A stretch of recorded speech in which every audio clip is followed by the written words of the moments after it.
Welcome to building block number 9. Oh my gosh, we're almost there. Building block number 9 is Middos.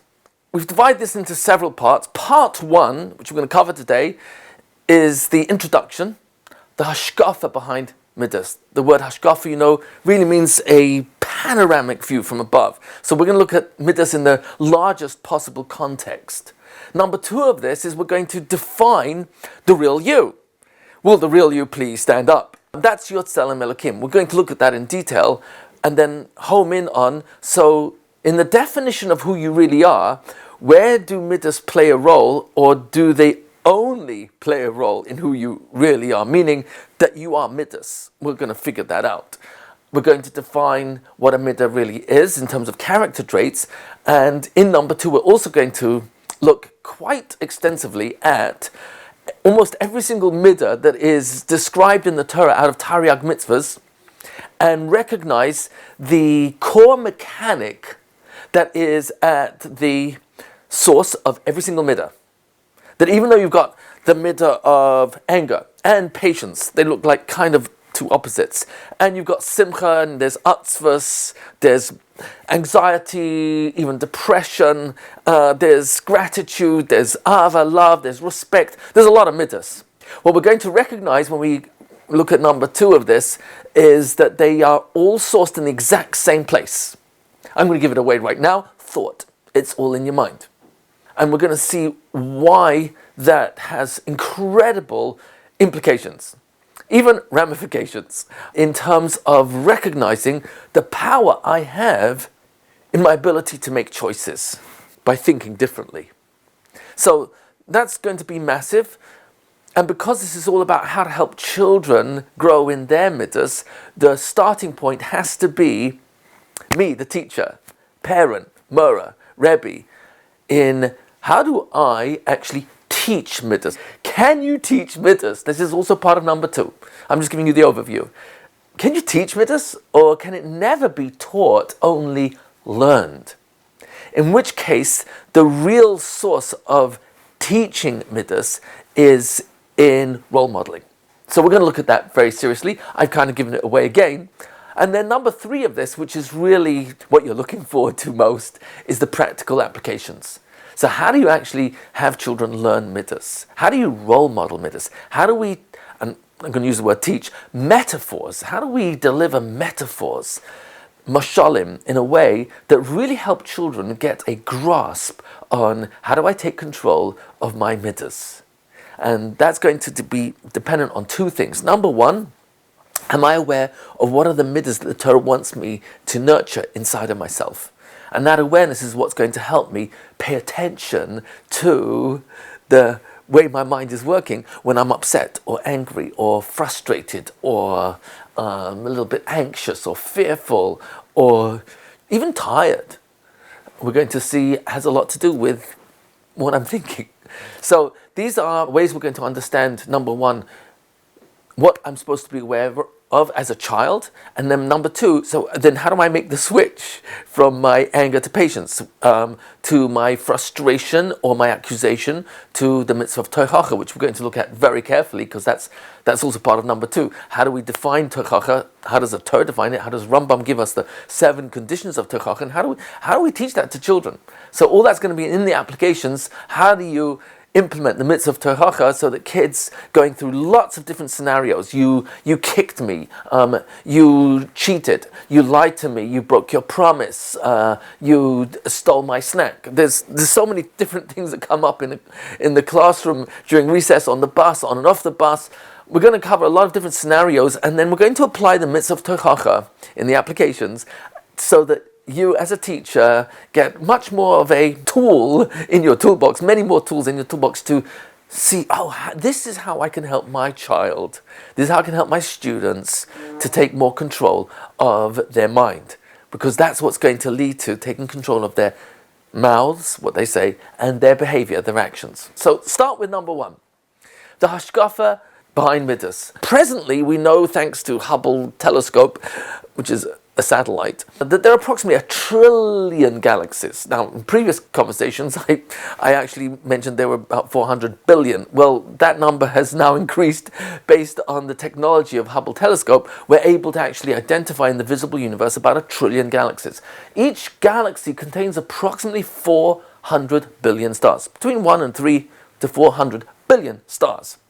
And all of that is totally ignored after the first pasuk in the Torah. Correction, before the end of the first pasuk in the Torah. Bereshis bara Elokim et hashamayim ve'et haaretz. And all of a sudden there's this switch of focus that HaKadosh Baruch Hu has of only focusing on planet Earth and ignores the entire universe.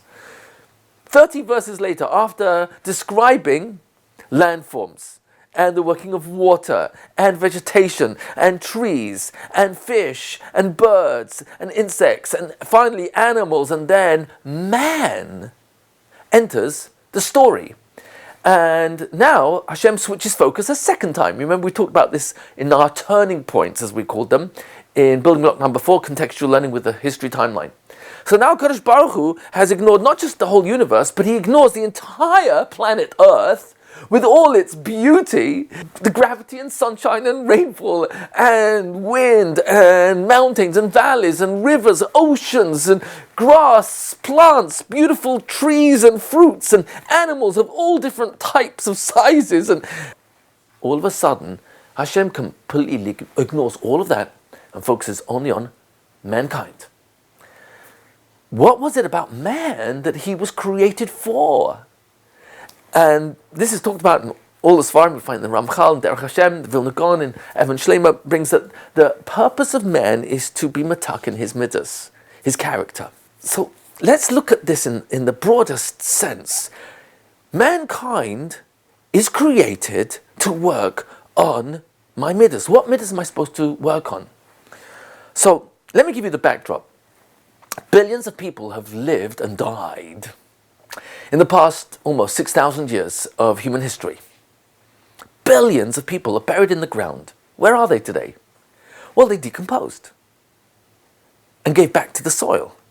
Billions, if not trillions, of animals have died and buried in the soil, died on top of the soil, but decomposed and eventually became fertilizer for the soil, gave back to where they came from.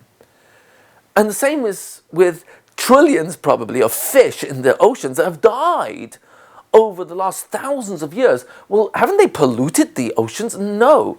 They were eaten by other fish and they provided the nourishment to continue the maintenance of the life in the oceans. And you start looking at God's perfection in creation and recognize that even what looks like destruction, forest fires of millions of acres, hundreds of thousands of trees felled, and those ashes became the fertilizer that renews the rebirth of millions of trees. There are no mistakes in creation, and that's just the physical universe. We're almost finished with the introduction of the physical universe. Take man. At the moment of conception is a putrid drop, a tipa serucha. And in that moment, scientifically, his brain and his heart are microscopic. And yet, over the next 40 days, that microscopic brain and heart is so sophisticated, it literally creates its skeletal system, muscular system, nervous system. It literally creates its respiratory system, all its skin, and all the limbs, and all the organs. They are fashioned in these first 40 days and then grow. And all this comes from the exact same source, divine intelligence.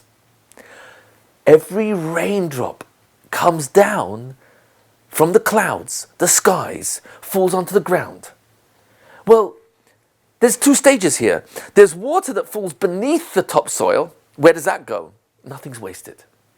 It will eventually hit solid rock at some sort of bedrock stage in the crust of the earth, at which point the water will flow to some opening, probably on a mountain, and there begin a spring that will turn into a stream, that will turn into a river, eventually reach a valley and back into the oceans, where billions of gallons of water will evaporate thanks to the sunshine and heat from 93 million miles away, our local sun, and the evaporation will cause the water to rise as vapor, and then in the clouds, at a certain temperature, the water turns back from vapor into rainfall, and thanks to gravity comes back down. But not on the oceans only. No, the wind, another power, blows the rain clouds away from the oceans, and the mountains force the rain clouds to rise, and then the temperature gets cooler and cooler till precipitation, and now it comes down the water again, and the water cycle goes on and on. It's a perfect world.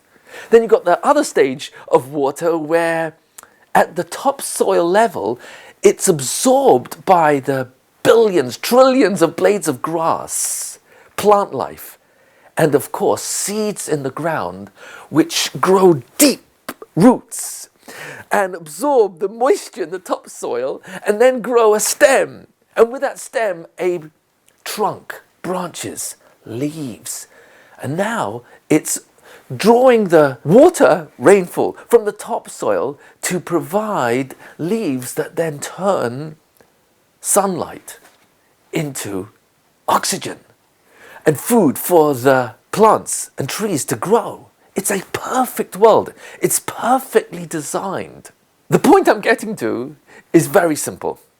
All this is only possible because of HaKadosh Baruch Hu, Efes Zulasai. Nothing exists except Hashem. He has imbued in every element of creation divine intelligence. There's divine intelligence in a drop of water. There's divine intelligence in a seed inside the ground that knows everything it needs to do from its surrounding environment, between the water in the soil, sunlight, carbon dioxide, and turns all that into food, which it then, through photosynthesis, provides oxygen for man to survive. It's a perfect system.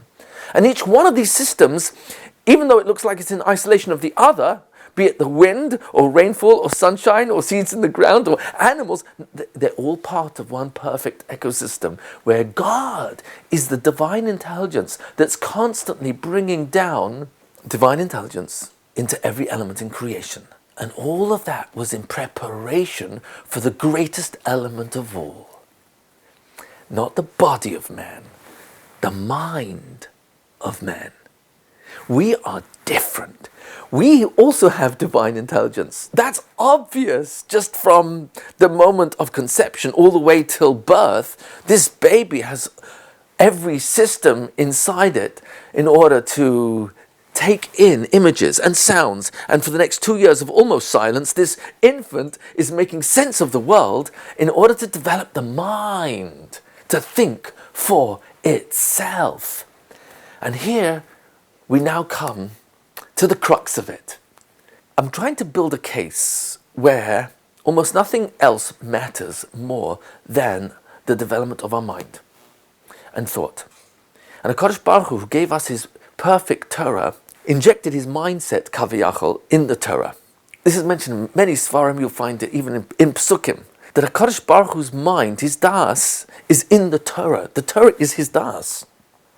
And that when we study Torah, we are learning his das. And when we study those mitzvahs which pertain to Middos, and we're going to look at those very soon, we start to get a picture that the purpose of creation is, you, Rabban Shalom, gave me the ability to think, and with that, exercise my bechira. That is what man is all about.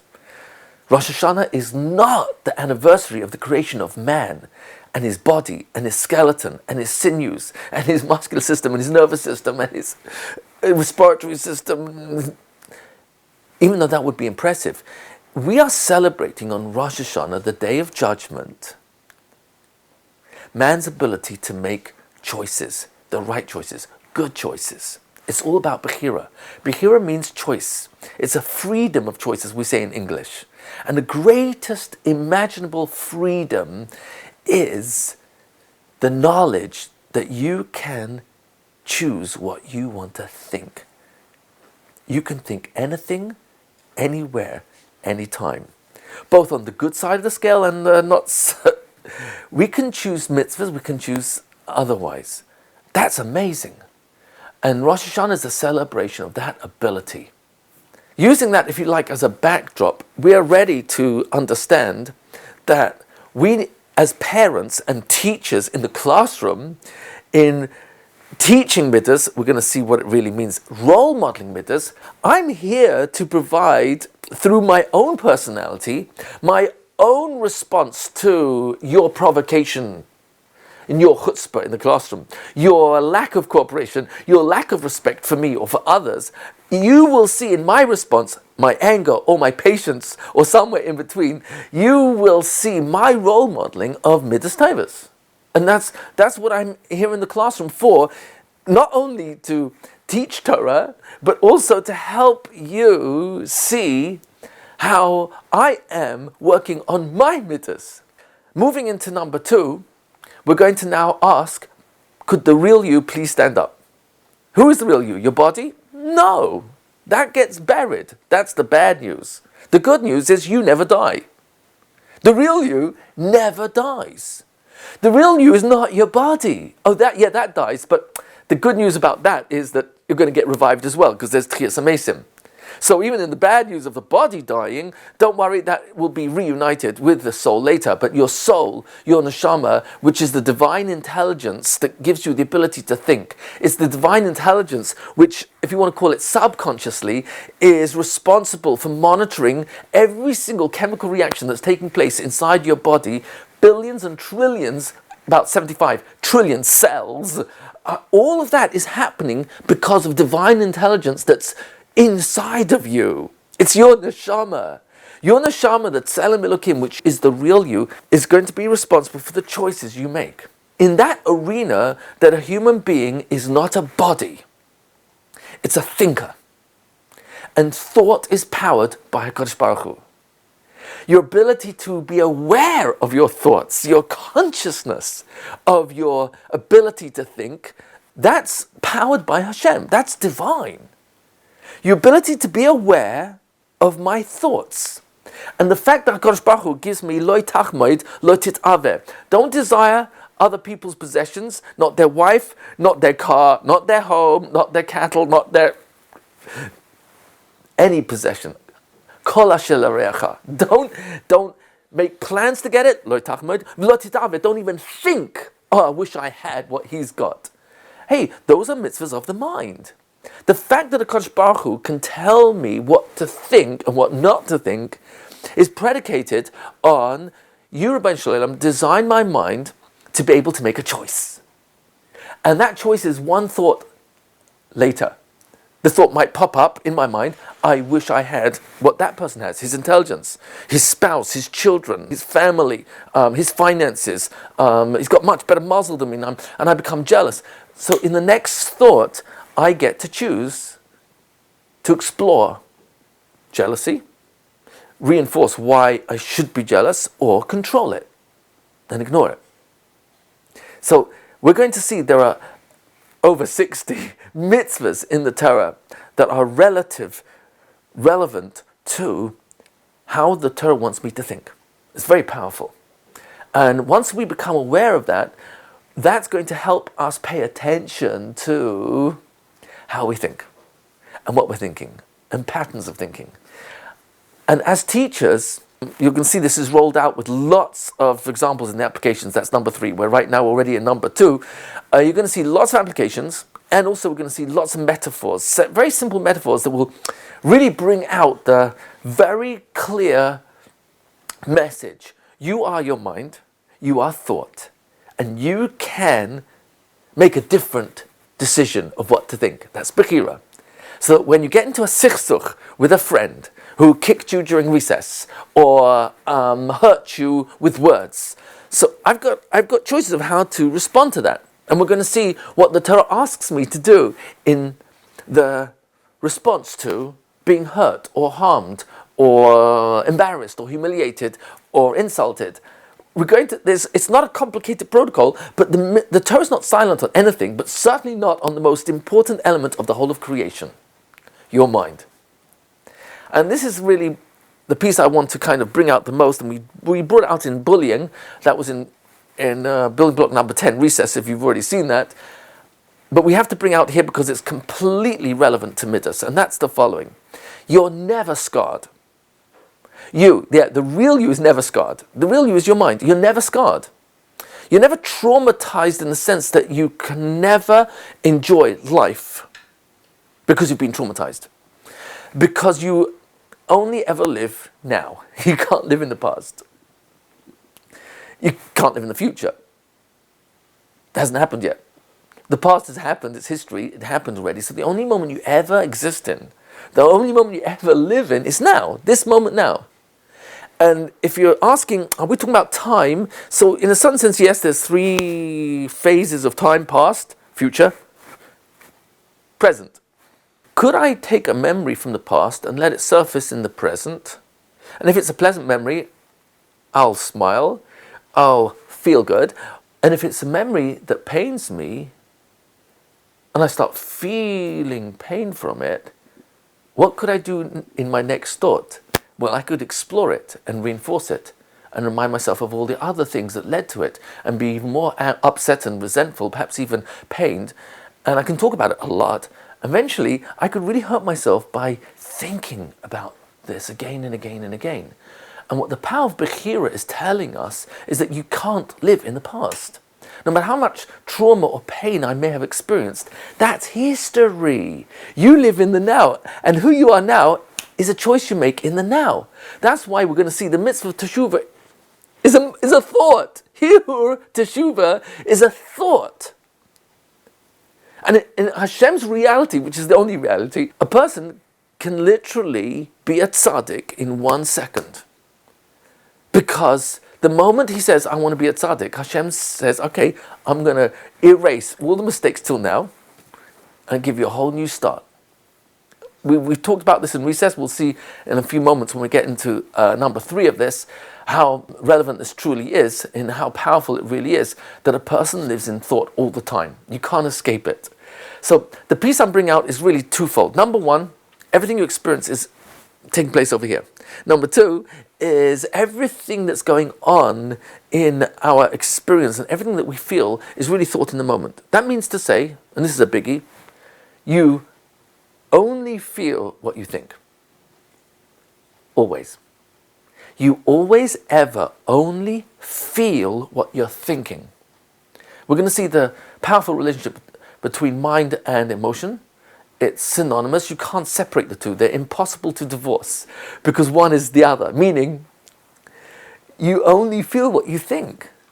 And therefore, we're going to see in Lashon HaKodesh, the word for thought is the same word for emotion. Because you can't separate the two. And if it's really true, I'm feeling what I'm thinking, so when I feel angry, it's because I'm thinking anger. I'm feeling frustrated because I must be thinking thoughts of frustration. I'm feeling resentful because I'm thinking thoughts of resentment. I'm remembering things you've done that hurt me in the past. In that moment of recognition, this is not just an intellectual recognition, knowledge, it's an experience where you suddenly have this awareness of thought in the moment, and now you've got the Bechira to make a choice. Is this type of thinking, thought, servicing me, serving me, supporting me, building me, or is it pulling me down? Is it making me experience life as, I'm traumatized, I'm pained? And we're here to claim that nobody who's been through pain or suffering or adversity or trauma has to be relegated to a second-class quality of life. It's just impossible. It can never be. Because we live in thought, and thought is a choice.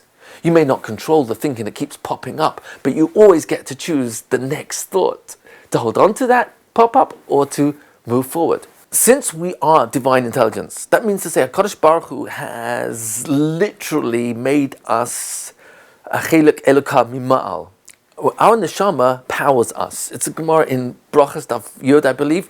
Our whole body is saturated with neshama. And the neshama is what's powering our ability to think, our ability to subconsciously control trillions and trillions of cells, billions and billions of chemical reactions at any one moment. All the functions of your digestion, your nervous system, your blood, it's all being controlled by divine intelligence. There's no other explanation. But it's beyond that. It's not only a perfect world, it's so brilliantly designed to self-correct when mistakes or things happen that makes it look like it's not supposed to be this way. And it goes to the umpth degree, meaning even death is really preparation of rebirth. A person gets a cut on their hand, even without getting a plaster or a band-aid or antiseptic ointment, your body knows what to do without your help. Because it's programmed to self-heal. It knows exactly how to send blood to the surface to congeal, create crust, and that protects the body while it's doing its job that it knows to do, because it's divine intelligence to create a whole new surface of skin. And only when that skin is 100% ready, the crust will fall off on its own, if I haven't picked it off before it was ready. Your body is brilliant. And the whole of creation constantly knows what to do to self-correct, to maintain the balance. Whether it's a thunderstorm in order to get back to the balance of temperature in nature, it's all divine intelligence. And here's the question. Is it possible that divine intelligence that is saturated throughout the whole of the Bria, in the physical world, and even in the physical body of every creature, and especially mankind, does it make any sense that every part of the Bria knows how to self-heal except the mind? I'm traumatized, I'm pained, I'll never beat this out. I had a terrible education, my parents were dysfunctional, my parents got divorced. The goal of teaching Middos to our children has to be, we want them to take total responsibility for their behavior, for what they say and what they think. But what they think is really first, because that's the source of what they say and that's the source of what they think. How do we do that? We're going to get that into number 3. But in the meantime, let's understand that the whole concept of teaching Middos is all about how to avoid accusations, blaming, complaining, comparisons, denying, giving excuses. It's all about the opposite of that, taking responsibility for myself, for what I think, what I do, what I say. Control, self-discipline is all about Bechira. It's all about choices that start up here. What I will eat, what I won't eat. What I'll say, what I won't say. And the Torah has plenty to say on this, and we're going to go through that in a few moments to identify for ourselves, the teachers, what my work. Oh my gosh, I've got a lot of work cut out. Because if you want a crash course in Middos, become a teacher.